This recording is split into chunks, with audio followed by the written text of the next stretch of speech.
evening, everyone. I'd like to welcome you here to the Zoom meeting on the amendment to the Bowie Town Center Basic Plan. My name is Joe Meinert. I'm the City of Bowie Planning Director. I'm going to be a moderator for this session tonight. This is a city stakeholders meeting, and anyone who has chosen to attend this evening is in listen-only mode, so you'll be able to watch the presentation. You'll be able to listen to what's being discussed, and we would encourage you to ask questions using the question and answer function in Zoom. I will keep track of those questions, and as we get to that portion of the meeting, I will ask the questions as the moderator to either the city staff or to the applicant who's presenting, and hopefully we'll get the questions answered. This meeting is being recorded. It's not being broadcast live. It's only invitees only and people who have registered, but it is being recorded. And what we will do is if there are too many questions that we can't answer tonight, we will definitely prepare a list of questions and answers and post those on the website for the project. That's on the cityofbowie.org website. So without further ado, I'm going to turn over the meeting to our city staff senior planner, Mr. Frank Stevens, to introduce the project. Frank? Good evening, everyone. My name is Frank Stevens of the City Planning Staff, as Joe noted. Tonight's meeting is a stakeholders meeting. It's an informal meeting. It's an opportunity for the applicant to present the project, followed by questions and answers. If the project tonight is as Joe said,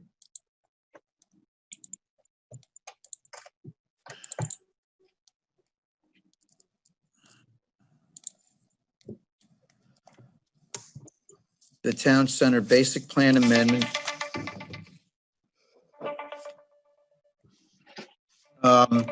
Which is the property tonight is a 10.8 acre, the Sears Parcel located, that's shown in red here.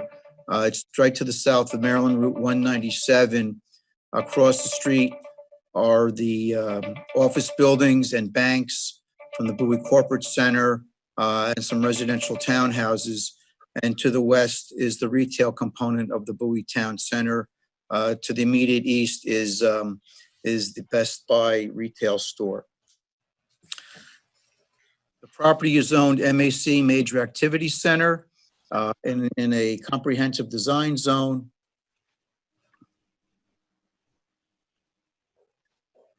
Regarding the process, this is a basic plan amendment. It's the first step in a multi-step process to review the development. This will be followed by, and the basic plan shows types, amounts, and general locations of the uses proposed. Following the basic plan application, there will be applications submitted for an amended comprehensive design plan for the town center, a preliminary plan of subdivision, and finally the specific design plan applications for the site. Next week, Tuesday, June 23rd, there will be a public hearing by the Bowie Advisory Planning Board to review this case. And then on Monday, July 6th, the Bowie City Council will conduct its public hearing on this case. At this time, I'd like to turn things over to Rob Antonetti, representing the applicant tonight. Thank you, Frank. Good evening, everyone. For the record, my name is Rob Antonetti with the law firm of Shipley & Horn. We're pleased to represent the applicant in this case, which is Seritage SRC Finance, LLC, also known and publicly traded as Seritage Growth Properties. I have with me Rob Orsini with the applicant tonight, and together we'd like to present this basic plan application request to you in this informal environment. For those of you who may remember, there was a stakeholders meeting that was held over a year ago in the City Hall regarding the project. And what we are trying to do today is kind of pick up from where we were about a year ago, to let us advance as far as we can with regards to the multi-step zoning requirements for redevelopment of this parcel. As Frank stated, this property is zoned MAC, which stands for Major Activity Center.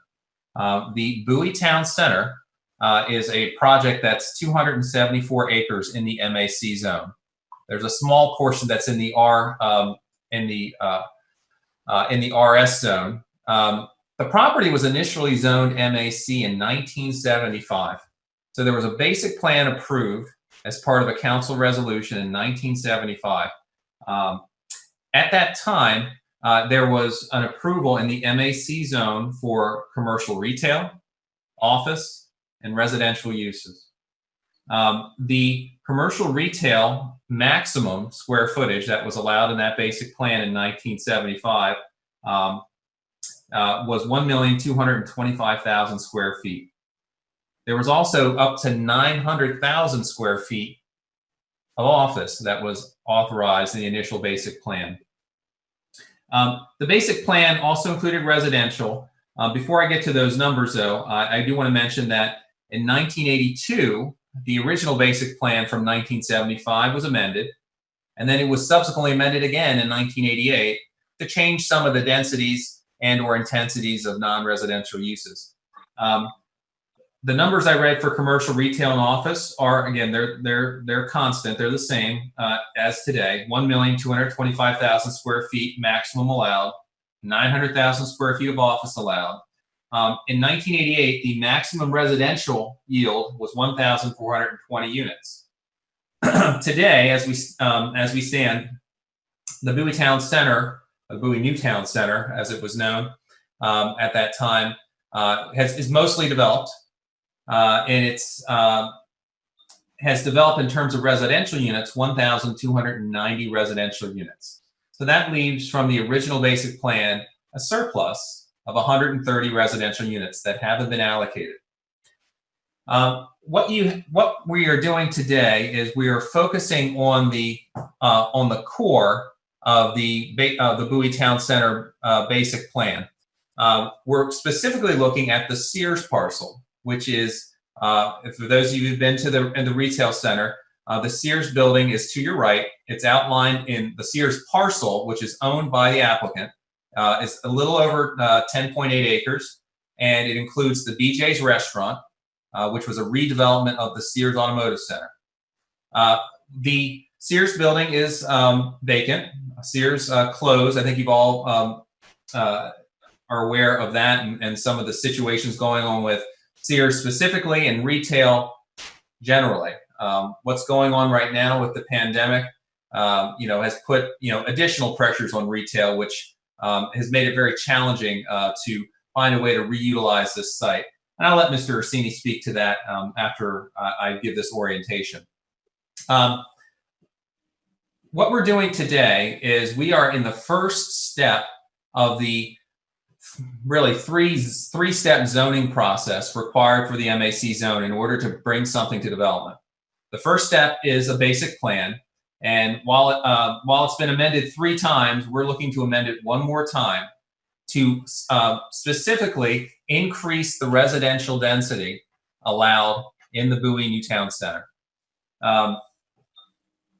As I mentioned earlier, there is a significant amount of commercial, retail, and office square footage that has been approved for the project, and there is no need to increase that.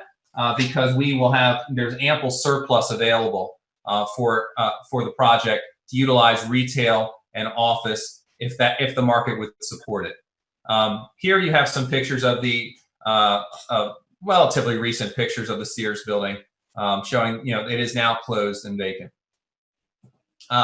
Actually, if I could go back here on this picture, the Major Activity Center is a mixed-use center in suburban settings that focus on providing, meeting the retail, the work, office needs, and the residential living needs of a community. And what's really fascinating about this project is this is one of the few MAC properties and projects in the county that have actually developed, according to the vision that was set forth in its original basic plan and in further master plan guidance. Sorry about that. With regards to what you see here on your map, this is a fantastic opportunity for really sharing uses with the Sears site. We are intending to add mixed uses here. Primarily will be retail and residential uses. We are seeking a maximum residential density of 800 units on the property. We think introducing a residential component in addition to the retail offerings that are out here are a fantastic opportunity to leverage all of the existing uses that are at the Bowie New Town Center. That includes the shopping. That includes the grocery store within walking distance, City Hall and the police and other municipal functions across the street, essentially. There's the Bowie Gymnasium, the Bowie Senior Center, the Bowie Health Center. There is ample opportunities for walking and pedestrian connections, public recreation. It really is a fascinating opportunity to really leverage those existing facilities to bring a new mixed-use anchor, as we call it, to help revitalize and re-energize this portion of the retail core of Bowie New Town Center. These next two slides, and Frank did show them, are basically the 2 pages of the basic plan. The basic plan is the very first step of the MAC zoning requirement. So what we do is we show very generally what the basic plan use types are throughout the entirety of the 274 acres of the Bowie New Town Center. This plan really is a snippet of the originally approved basic plan. What's outlined in red is our parcel, and we call that the area of amendment. If you go to sheet 2 of our basic plan, this shows our parcel in a very general, high-level, 30,000-foot look down as to where our general circulation patterns are, identified by these broken, these dots and these arrows showing where our access points will be. It shows the existing BJ's Brew House restaurant that will remain as part of this redevelopment. And then it basically states that the majority or the remainder of the property that's outlined in black here, this broken black line, will be appropriate for mixed use. I stated earlier that the reason why the basic plan needs to be amended is we need to increase the currently approved basic plan residential cap from to essentially allow for the 800 maximum dwelling units. The dwelling units for the project, where we are envisioning for flexibility purposes the opportunity to develop multifamily, to develop townhomes, or even potentially, if the market would support it, and so far it hasn't, rooms in a assisted living facility. But these are all meant to provide maximum flexibility so we can get to the later steps of the MAC zoning process. And what are those later steps? The later steps include the following: the comprehensive design plan, and then the specific design plan. The comprehensive design plan is kind of the regulating document that will provide the criteria for which this portion of the Bowie New Town Center would develop. It would set forth certain lot standards, lot coverage, height restrictions, a more narrow range of potential use types particular to this parcel.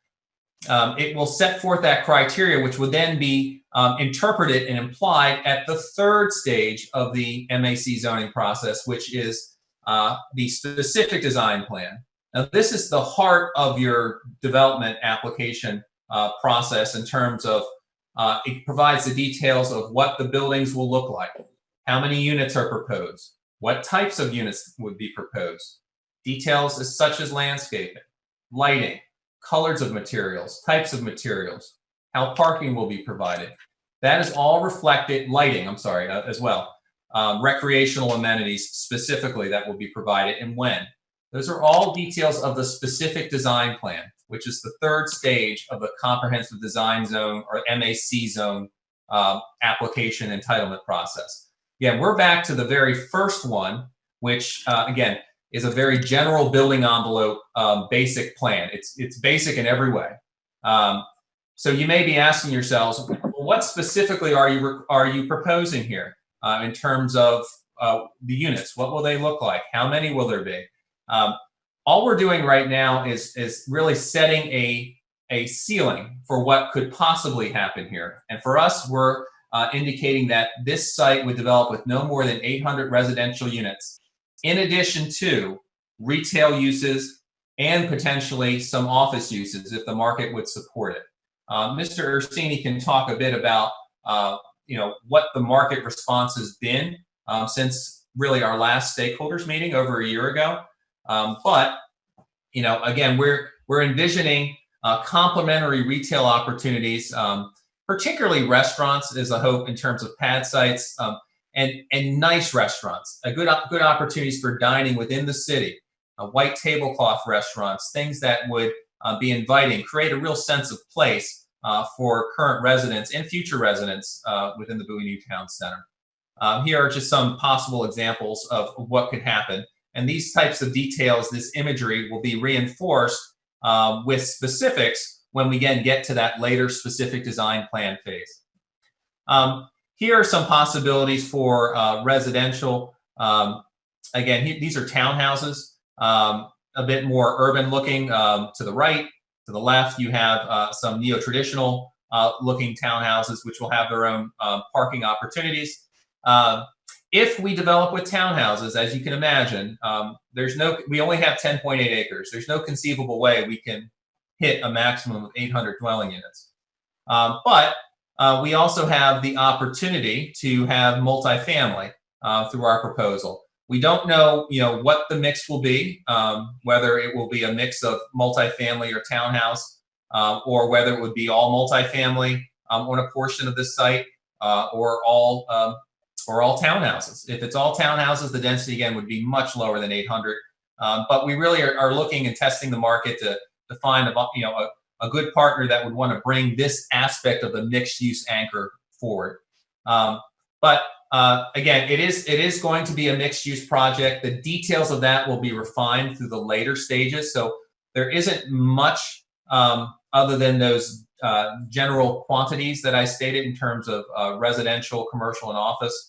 I will say that the Sears building, which is 125,000 square feet, it's a 2-story building, that would be demolished at the appropriate time once a program to replace it has been identified and approved. But right now it's going to remain, and it's going to be cared for as it has been. It's not going to be derelict. We want to avoid any broken window concept, but we want to move as quickly as possible. So while we don't have a partner or a specific end user right now to point you to, we wanted to get through this first step in order to obtain the flexibility we need to take this further to market, to then move into the CDP stage and the SDP, or specific design plan stage, which is really the heart of what this project will look like ultimately. There is one more application type that happens during the MAC zone zoning 3-step process. There's actually a 4th step, but it's called a subdivision, a preliminary plan of subdivision. A preliminary plan of subdivision looks at adequate public facilities. I'm certain that folks are concerned about transportation questions and schools. We will be tested for that specifically, actually through different stages. Even the basic plan, we'll have a transportation finding that needs to be made, but we will be specifically looked at preliminary plan of subdivision, which at that point you will be testing a specific number of units, a specific amount of retail or office. Again, that comes later, typically between the CDP and the SDP phase, that preliminary plan. So it really is an evolution. These plans build on one another. So when you get to your final zoning or SDP plan, you really have set the stage for what your off-site and on-site public facility requirements are, what your private obligations are for recreational facilities, agreements with the city, and again, what everything's going to specifically look like. So while this may not seem like the most exciting step, it is a necessary step. It's needed for flexibility. And we thought, particularly during this downtime with the pandemic, that it's appropriate to really advance the project, at least through basic plan, so Rob Orsini and his team can continue with the discussions with the market and potential partners, so we can get to these later stages. So with that, and hopefully, Rob, I didn't cover too much of what you were going to cover, but this is Rob Orsini and on behalf of the applicant. And Rob, if you need me to show any slides, let me know, or I can leave this one up, whatever you feel is appropriate. Thanks, Rob. I think if you put it on the retail and restaurant image, I think that's probably fine to leave it there for now. Good evening, everyone. As Rob mentioned, my name's Robert Orsini. I'm with Seritage Growth Properties. I appreciate you taking the time this evening to listen to our application and what we have to say. And we think this is an important time for us to get feedback from the community. So we really appreciate the city setting up the stakeholders meeting so that we can get that feedback, and it ultimately will result in a project that both ourselves and the community should be proud of. Let me tell you a little bit about Seritage Growth Properties. We're a publicly traded REIT, and we believe in the long-term ownership of our assets. We purchased this asset along with 240 other Sears and Kmart locations across the country in 2015, and for the sole purpose of redeveloping them. Our leasing team has been hard at work. We've leased in 5 years. We've leased over 10 million square feet and have started development on 100 of the 240 properties. In particular, at this site in Bowie, we have been trying to lease this building since we purchased the site 5 years ago. One of the difficulties with this building physically is that it's a true two-story building. And in today's environment, retail environment, there's not many department stores or retailers that are interested in taking space of this nature. So that has made it difficult, along with the fact that the retail industry has been transitioning, and in particular, department stores have been suffering over the years. I can't believe it's been over a year ago that we had our initial stakeholders meeting.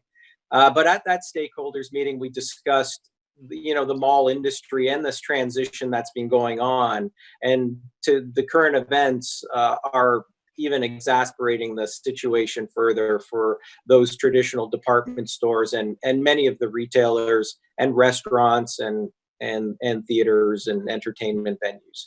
So we're seeing it across the board. At that stakeholders meeting, we talked quite a bit about our mixed use anchor concept, which essentially is creating a place where people live, work, play, and shop. So that includes residential. We discussed hotel, office, retail, restaurants, and so on. And what we've been doing as part of that mixed use anchor, the residential plays a key part in creating a 24/7 environment. So, we, over the last year or so, we went to work and started doing our due diligence on all these various components. And what we determined was that we don't believe that office at this point in time, that the market doesn't bear out for us to construct new office space. That also goes for hotel. We found that the economics and the market weren't there for us to pursue that at this point in time. So our real focuses are residential, retail, and restaurants. As Rob said, the residential we haven't determined exactly what that may be. This basic plan amendment application really gives us the flexibility to determine what makes the most sense. And we are currently furthering our due diligence in that effort, and we're hoping that by the time we are through the approval process and hopefully approved for this basic plan amendment, that we'll be ready to move forward quickly with a comprehensive design plan application. In terms of we're really here because we want to bring back the vibrancy and life back to our portion of Bowie Town Center as soon as possible. And this being, a multi-phased entitlement process, we want it to get started as soon as possible. And that's really why we're here. We're hoping that by September, we'll be approved and through the basic plan amendment process. And then soon thereafter, we'd be looking to file our comprehensive design plan and specific design plan thereafter. So we look forward to any questions and comments, and that's it for me.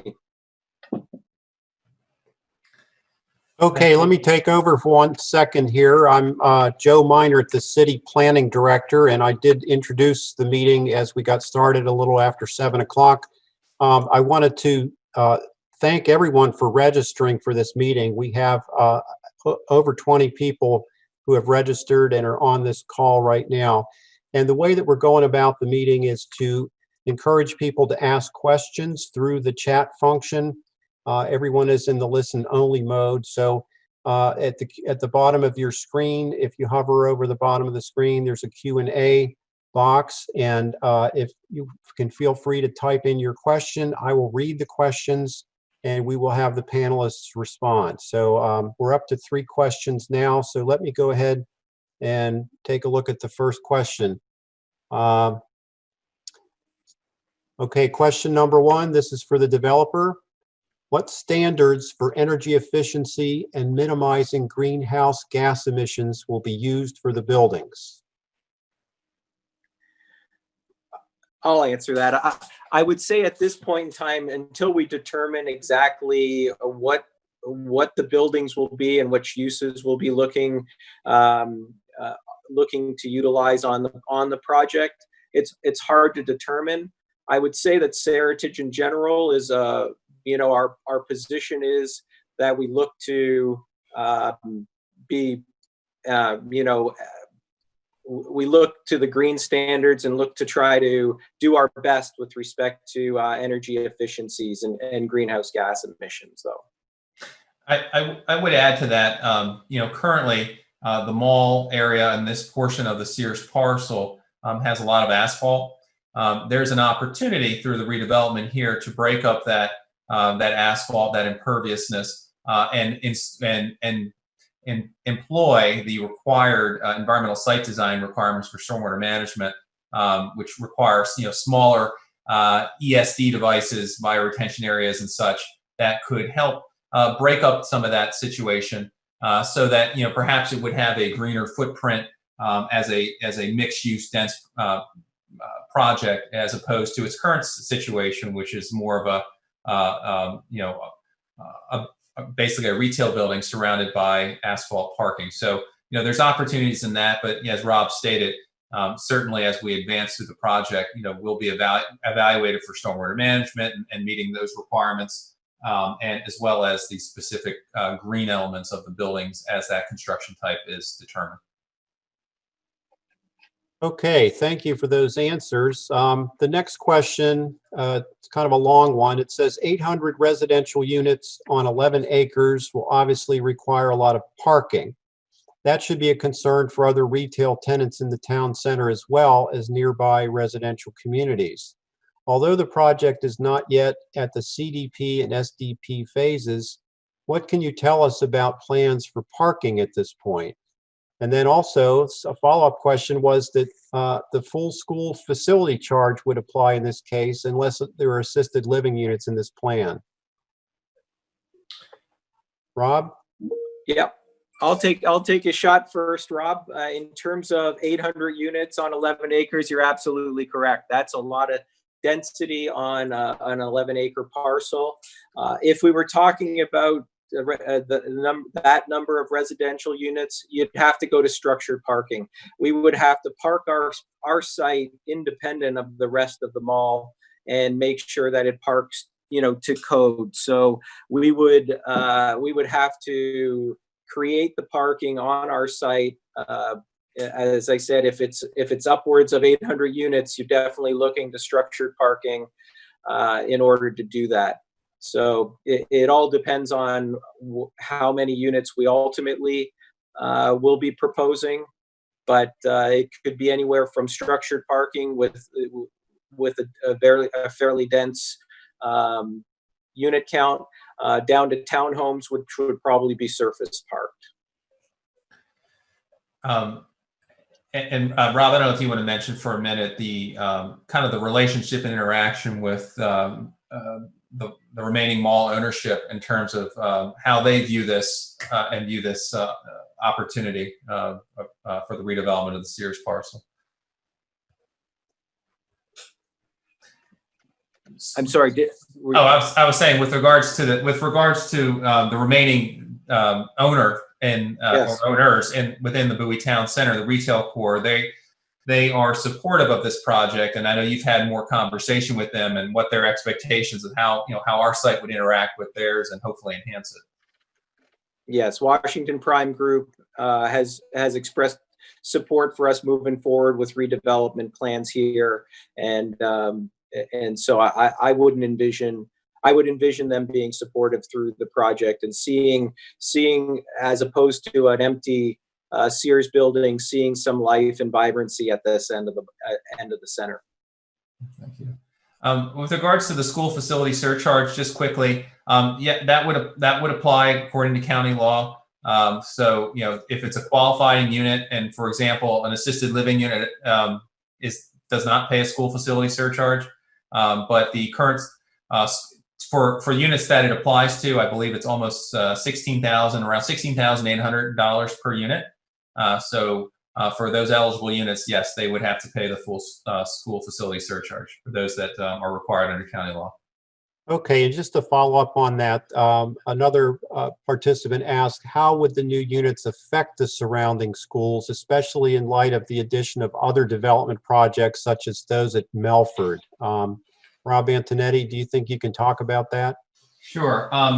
Well, the school cluster assignments for the project, that would be determined by the school board, and with regards to the schools today that would go to, they are technically under capacity. I know that's a sensitive subject for those who may have students in there. That's based strictly on the state occupancy standards, but nonetheless, what we envision here is that the property is mainly targeted towards professionals, first time occupants, maybe retirees, things that wouldn't that folks that would normally value leveraging all the things that are in the town center.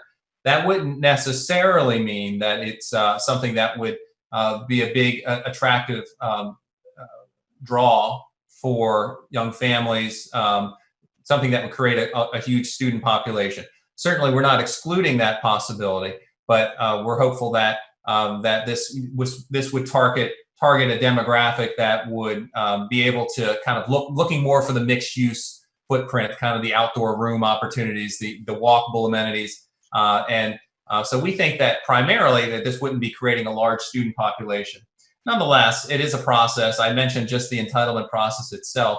It will take time for this project to develop, and regards whatever population does come, it won't be created overnight.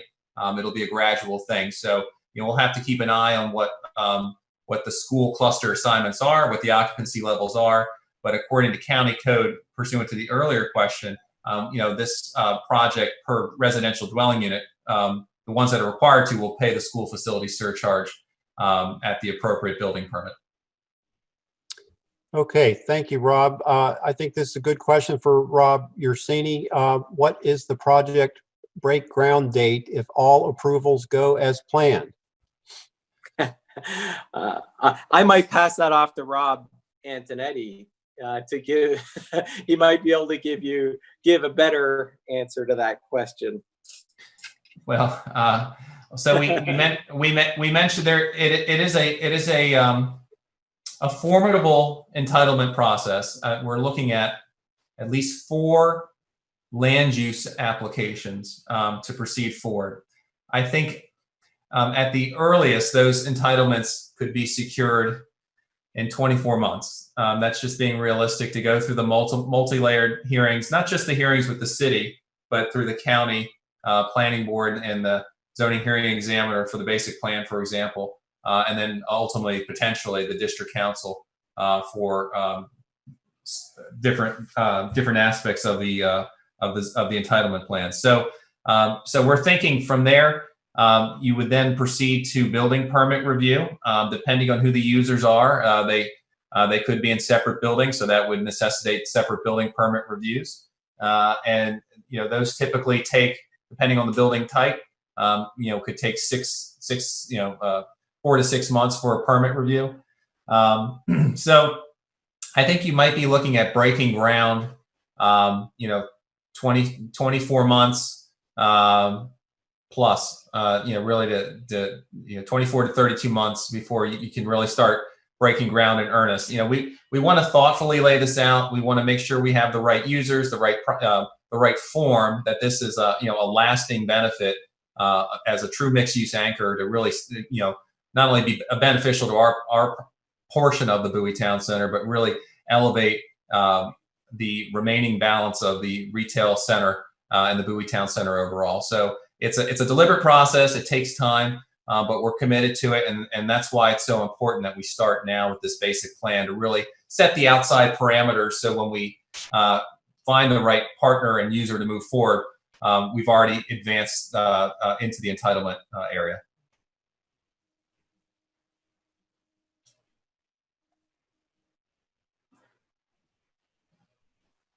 Hey, Joe, I think you're on mute. You're right. Thank you. I was going to say that as an aside, that to all of our participants, that when the city holds a stakeholders meeting, the real purpose is to make sure that we get all the questions asked that that people have. And so at this early stage in the process, and so we typically will go on a meeting until about 8 or 8:30 until all the questions have been answered. And so we want to give everybody the chance to do that. We certainly have a handful more of questions to go. And I have 2 that are very similar. It goes to the type of development. The participant asks, comparing this to the Bowen on Health Center Drive, is that project more than 800 units? Also, why not stay with a smaller number of units with such little acreage on the site? And I believe you kind of addressed that in your presentation. And a related question that followed was, how many restaurants do you envision being created? What is the makeup of the 800 units? Are they condos, apartments, or mix? I think you mentioned that earlier. And the units being high-end, what is the projected cost of a 1-bedroom unit? So these are all the types of questions you typically hear about the composition of your project. So if you all could try to answer those. Sure, I'll start with the first question in the Bowen. I'm not sure the exact number of units, but in terms of a multifamily project, that would be probably the most dense that you would go in Bowie, and that's a 5-story building with structured parking. So if you were to take that type of project across the entire site, then you could potentially get to 800 units with that type of project. So yes, the Bowen would be indicative of the type of density we'd be looking at to achieve 800 units on the site. In terms of the restaurants, I would envision in the neighborhood of 3 additional restaurants that we may be able to do on the site, but I think that still needs to be determined. But I would think that it's in that neighborhood of three restaurants or so. In terms of the makeup of the units, we, being a publicly traded company and a REIT, we do look to generate cash flow for value. So we would most likely do apartments for rent, not condos. But I can't say that definitively, but that would be our tendency, is to look to generate cash flow through a for rent type of product. I don't have a cost to share with you in terms of what a 1-bedroom unit would be at this point in time. I just don't have that number handy at this point in time.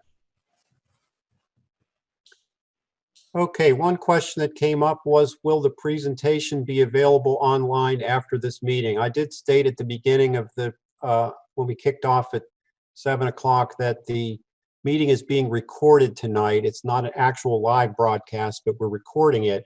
And we can certainly make that recording available on YouTube, and that will include all of the slides that have been shown. So that's the answer to one of the questions.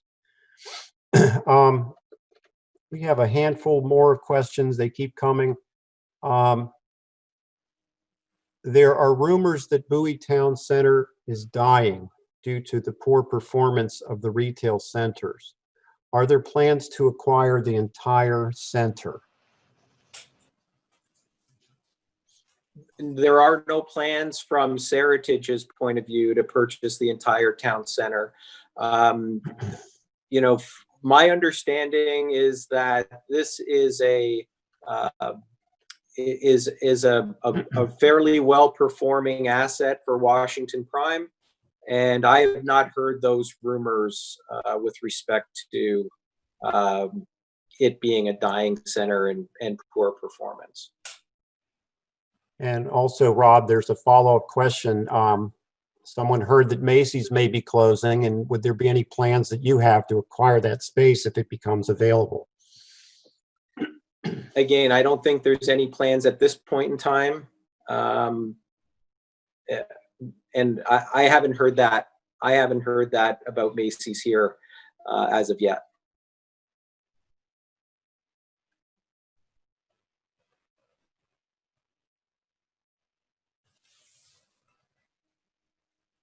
Changing the subject now to traffic.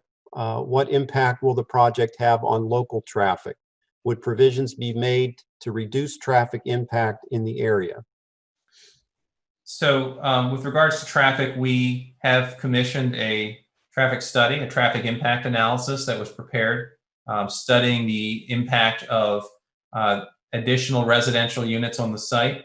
It also looks at existing uses that are within the Bowie Town Center.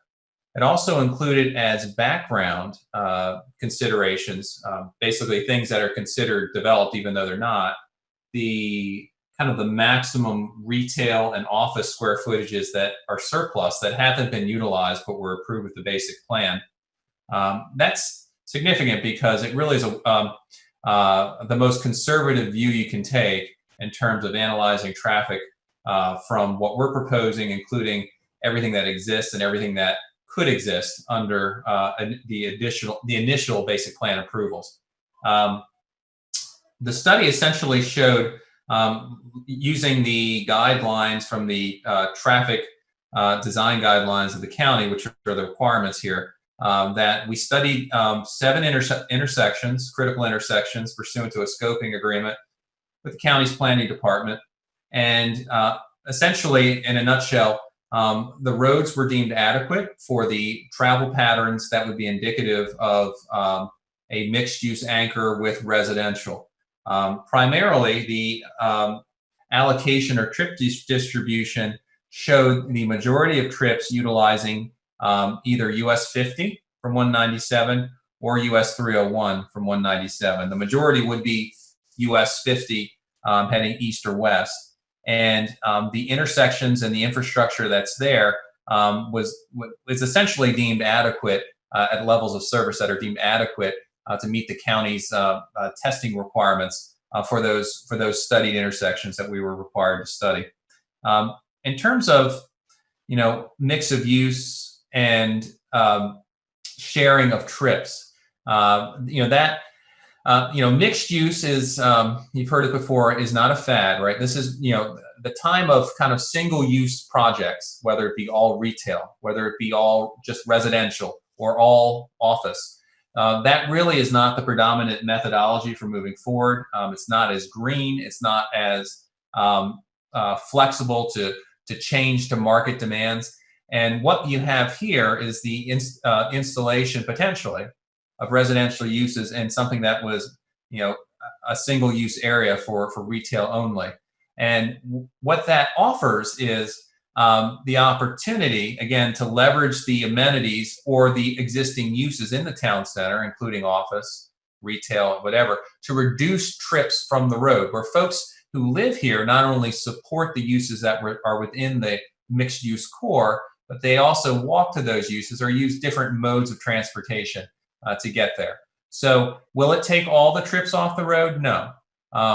Will the uses we're proposing, will they be replacing the trips that existed when the 125,000 square foot Sears building was proposed? Yes, they will. All the road analyses that we've done show that the road networks will work for this, but we also anticipate to capture some trips internally by taking folks off the road. Rob, I don't know if you want to talk about some of the things you've seen. Seritage has a national portfolio in terms of different modes of transportation, ride sharing, et cetera. What you're seeing and what's being forecasted for the future as projects come out of the ground and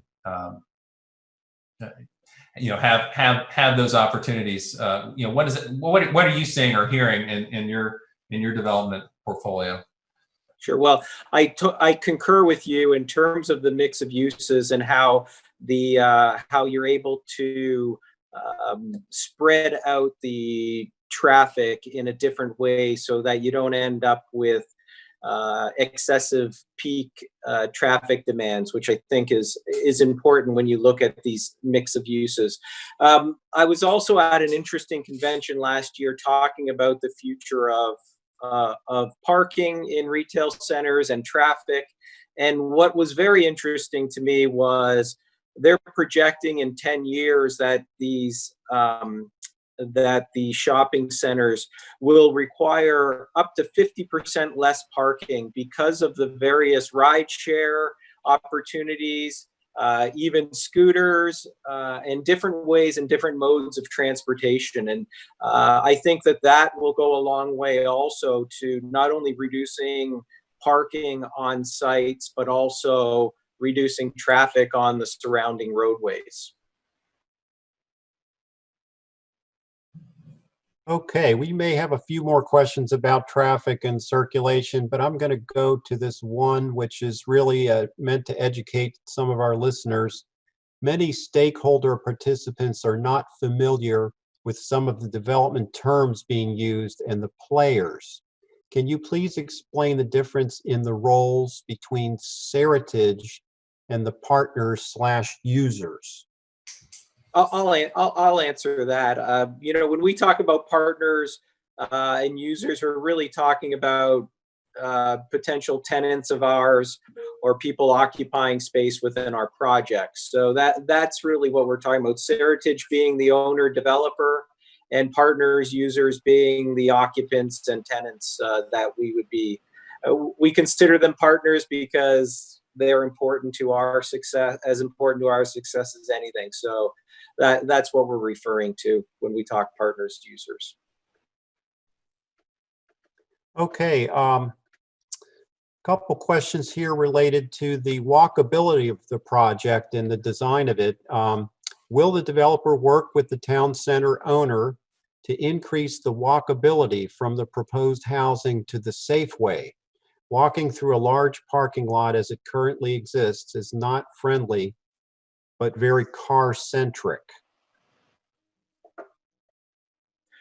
I would say definitely we would be looking as part of our CDP and SDP, we would be looking to make those connections not only on site, but looking to make those connections to the greater community. We've met with the subcommittee, the Green Subcommittee at the City of Bowie and discussed these things back probably a year ago. And we look to pick up those discussions moving forward as we start to hone in on a plan that makes sense. So that's absolutely something that we'd be looking to do. Now, we will be looking to connect into existing infrastructure that is the rest of the mall, but again, we'll be making those connections and making sure that that our project is very walkable and pedestrian friendly, on site and off site. Thank you, Rob. And the next question, I think you may have touched on this. Will the development tie into Emerald Way, perhaps as a linear plaza? So this is speaking to how your project is going to orient itself to Emerald Way. So Emerald Way is the main thoroughfare that goes down the middle of the inline stores between the anchors, Rob. Right. So I think that that's an important connection point between our project and our site and the mall and the rest of Bowie Town Center. You know, one of the shortfalls of having a big department store at the end, it really acts as as I'll call it like the cork at the end of the wine bottle. You have to walk around the building to get into Bowie Town Center. So one of the things that we've been thinking about from a planning standpoint is creating better connectivity to Emerald Way and making sure that we're able to utilize that as a real asset for our project and be able to tie the two together. That's a great answer. And I think it lends itself to the next question. Will structured parking have retail on the first floor? Will it look like a garage or have a building facade? Would it be designed in a manner such that it could be converted for human occupancy?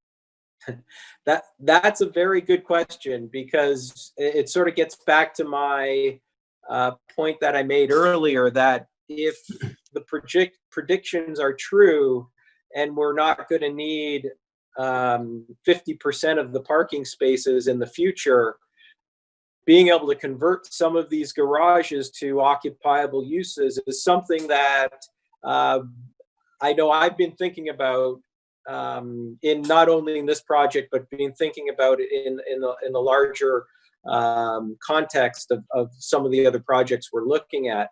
So I would say that if we do structured parking, we would definitely be looking to design them so that they would have a facade, and they would essentially, I won't say disappear, but they essentially would feel as if they're part of the rest of the project. With respect to retail on the ground floor, I think that would just depend on the particular design and where exactly how it's located with respect to the roadways and driveways throughout the project. But I would say that's not out of the question to have retail on the ground floor of parking garages to make them blend in more with the overall aesthetics of the project. And in my own view, I think as you get further into the stages that Rob mentioned about review and designing the CDP stage, for example, some of those details will start to become a little more evident as to how you're going to site something on the property, where it's going to go, how it's going to function. So a lot of those details will be probably wrapped up in the next review phases. I wanted to thank everyone at this point. The questions have run out, but I know that you probably have more questions. If anyone joined the meeting late, if you go to the bottom of your screen, there's a Q&A box. You can type in any questions that you want to ask the panelists. But at this point, we're out of questions. We like to go until there aren't any more questions that people have. So please feel free to add questions. Maybe in the meantime, Frank Stevens, would you like to give an update again of the city review schedule? Sure. The Bowie Advisory Planning Board will be conducting a public hearing on this case next Tuesday at 7 o'clock. That'd be June 23rd. The City Council will be conducting a public hearing on Monday, July 6th. And then the county planning board hearing is scheduled for Thursday, July 16th. Okay, I think I see one more question coming in. No, I'm still looking for it. Would you all, the panelists, have any other comments you'd want to make at this point while we're waiting to see if there are any more questions? Wrap up? Rob, if you feel free. No, I would just like to say that, I think we've said it a couple times in this presentation is, I think it's important to have these stakeholder meetings early. Getting feedback and comments at this point in time really helps us address issues and be able to come to the city with a CDP that's been well thought out and has community input and hopefully community support. As I said, I think it's a relatively long entitlement process. So getting started with this basic plan amendment really allows us to gives us a larger universe of possibilities to be able to move forward with, and therefore increases our likelihood of success of being able to move forward with the successful project. So again, I thank you for all the comments. All the questions were excellent questions, and I appreciate it very much.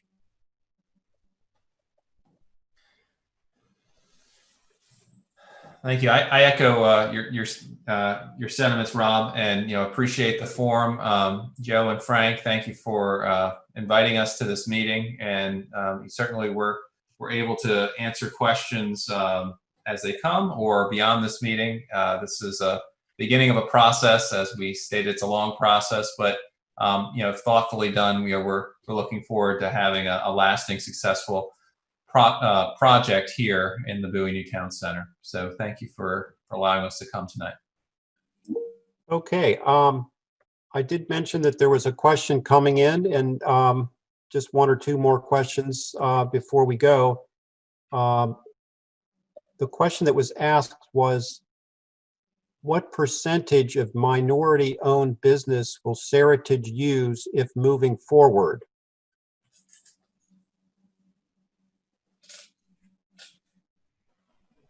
I don't have a specific percentage to share with you this evening, but I can talk to our executive team and see if we have a corporate-wide policy with respect to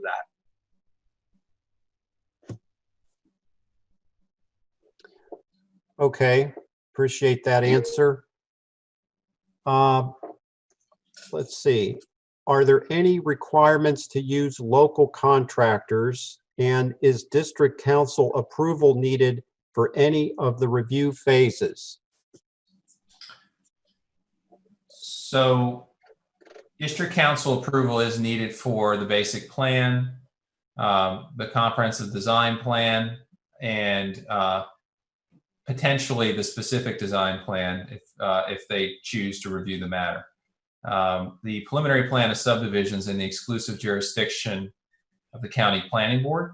So the district council does not hear that particular case type, but the district council will be a prominent reviewing agency essentially for this project. And starting from the basic plan, again, they're foundational plans. They build upon one another. This one's a very broad brush look at what could happen here, and it gets refined further and further. But the district council is the one that approves the first broad stroke of what could possibly happen here. So we look forward to bringing those other applications forward and interacting with the city, with you all, and the county, and ultimately the district council on those application types that I mentioned. Okay, I appreciate that answer, Rob. I wanted to also mention to anyone who's listening that the city staff report will include a summary of the questions that are being asked tonight and the answers that have been given. So we always attempt to write those questions and answers up to let the city council know how the meeting this evening went. I am also trying to bring up a couple of additional questions that were asked, but I'm having trouble doing that.